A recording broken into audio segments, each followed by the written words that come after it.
क्या ये पैगाम है स्पष्ट रूप से कि अब हिंसा और अराजकता को बंगाल में नॉर्मलाइज कर दिया जाएगा?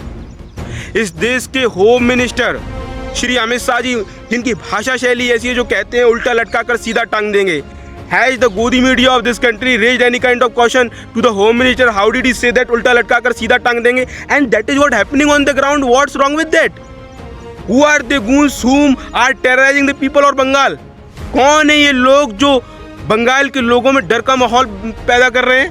कौन है ये गुंडे? किन पार्टियों से इनका संबंध है? क्या इनके खिलाफ कोई जायज कार्रवाई होगी? कौन है ये गुंडे? किस पार्टी से संबंध है इन गुंडों को जिन्होंने आगजनी, धुआं, तोड़फोड़ और अफरा तफरी पूरे बंगाल में मचा रखी है?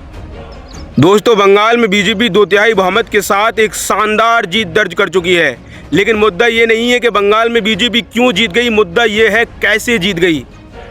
अगर लोकतंत्र का जश्न हिंसा और टकराव में बदलेगा तो फिर ये जीत नहीं, ये लोकतंत्र की हार है. सवाल सीधा है दोस्तों, क्या बंगाल में लोकतंत्र का शरण हो रहा है? क्योंकि काउंटिंग से लेकर अब तक जब मैं आपसे बात कर रहा हूँ, जिस तरीके की अराजकता और घटनाओं की तस्वीर सामने उभर कर आई है, वो मन में ढेरों सवाल खड़े करती है. बकौल एबीपी न्यूज़, काउंटिंग के चलते बीजेपी के कार्यकर्ताओं ने टीएमसी के दफ्तर में आसनसोल में जिस तरीके की तोड़फोड़ की सीएपीएफ की मौजूदगी में, वो तमाम तरीके के सवाल खड़े करता है. क्या सीएपीएफ की मौजूदगी में तोड़फोड़ करने की हिम्मत सिर्फ बीजेपी के कार्यकर्ताओं में? उनको ये हिम्मत आती कहां से है? क्या उन्हें विश्वास है कि उनके खिलाफ किसी प्रकार की कोई कार्रवाई नहीं होगी?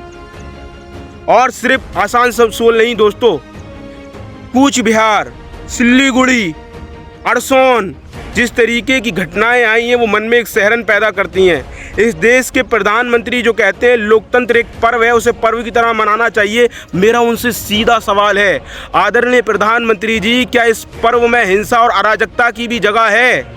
क्या ये पैगाम है स्पष्ट रूप से कि बंगाल में अब हिंसा और अराजकता को नॉर्मलाइज कर दिया जाएगा? जिस देश के होम मिनिस्टर की भाषा शैली ऐसी हो, वो कहते हो उल्टा लटका कर सीधा कर देंगे. Has the Godi media of this country raised any kind of question to the Home Minister? How did he say that? उल्टा लटका कर सीधा कर देंगे. And that is what happening on the ground. What's wrong with that? कौन है ये गुंडे? Who are the goons whom are terrorizing the people of Bengal? कौन है ये गुंडे? कहाँ से इनको इतनी ताकत मिलती है कि ये बंगाल के लोगों में एक डर का माहौल क्रिएट करने की कोशिश कर रहे हैं? क्या इनके खिलाफ कड़ी कार्रवाई होगी? दोस्तों, मैं नहीं भूला हूँ, पहले चरण के मतदान के बाद आईपीएस अजय पाल शर्मा, जिनको एज आ इलेक्शन ऑब्जर्वर वहाँ डिप्लॉय किया गया है बंगाल में, उन्होंने फाल्टा असेंबली में जाकर जहांगीर खान के यहाँ किस तरीके की वर्डिंग और टोनिंग का इस्तेमाल किया था, इलाज कर देंगे. अब उनकी तस्वीरें क्यों सामने नहीं आ रही हैं? उनका काम था मॉनिटरिंग करना, इंटीमिडेट और थ्रेटन करना नहीं. जब अब अराजकता हो रही है तो उनकी वर्डिंग और टोनिंग कहाँ है? उनकी तस्वीरें क्यों नहीं सामने आ रही हैं? क्या पैगाम देना चाहते हैं आप बंगाल को? बंगाल की जनता ने आपको मैंडेट दिया है शांति के नाम पर, अनुशासन के नाम पर, सुशासन के नाम पर, लेकिन ये क्या हो रहा है? और ये चुनाव आयोग पर भी सीधे सवाल खड़े करता है दोस्तों.